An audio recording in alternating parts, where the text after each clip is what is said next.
Ever felt lost in a sea of data, struggling to grasp the temporal scope of your Tableau visualizations? Let's get straight to it.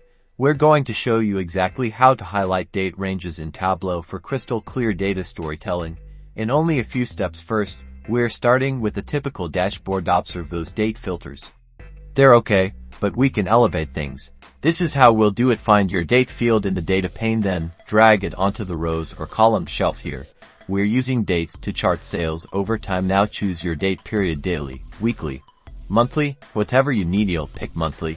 Your visualization instantly updates to showcase monthly sales, so instead of a raw text filter at the top, we'll show a range. Click into the Show Me options. Tableau provides tons of visual tools.